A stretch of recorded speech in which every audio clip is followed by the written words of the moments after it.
Coucou, bonjour, je vais vous lire un petit post que j'ai lu sur internet qui me semble vraiment adapté à la situation.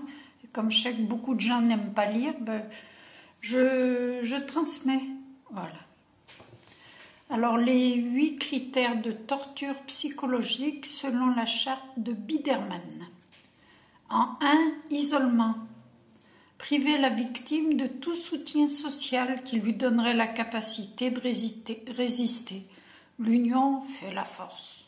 Développer chez la victime une préoccupation intense à propos d'elle-même, psychoter sur soi, rendre la victime dépendante de l'autorité. Je sème la terreur, puis j'arrive comme le sauveur avec la cavalerie et le vaccin.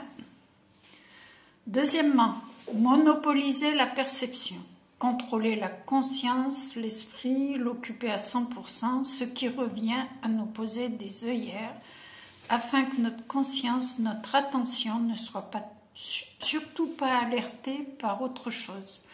La destruction des libertés, la ruine de l'économie, l'appauvrissement de la société, la dictature en devenir. Comment ?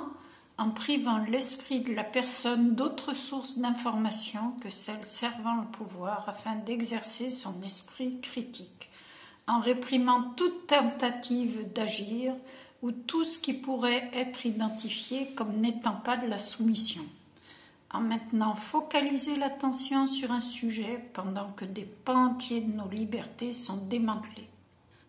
C'est chaud, hein ? Troisièmement, épuisement induit par cette crise interminable pour affaiblir toute aptitude mentale ou physique à résister. Quatrièmement, menace, sentiment d'impuissance, d'anxiété, voire de désespoir.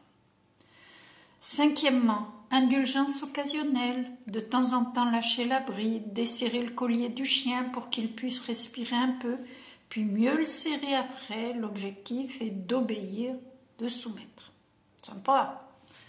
Sixièmement, quand on ne sait pas faire autre chose. Sixièmement, démonstration de toute puissance pour afficher ses muscles sans s'en servir, de façon à désarmer par avance toute tentative de rébellion. Par exemple, 15 à 20 fourgons de CRS stationnés en dehors de toute menace, manifestation, rassemblement. Il faut être vu. Ah, attendez, j'ai perdu la page, je me repenche, voilà. Alors, septièmement, dégradation. L'objectif est de faire naître l'idée que se soumettre ou abdiquer est moins dommageable que résister.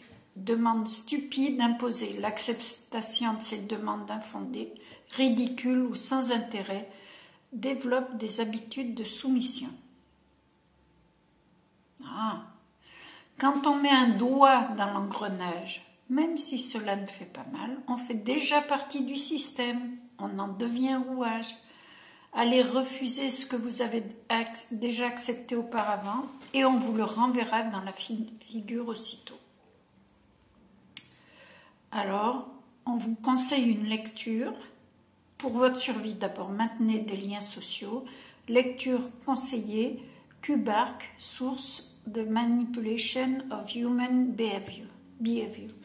La manipulation du comportement humain. Sa charte est reprise par Amnesty International pour définir la torture.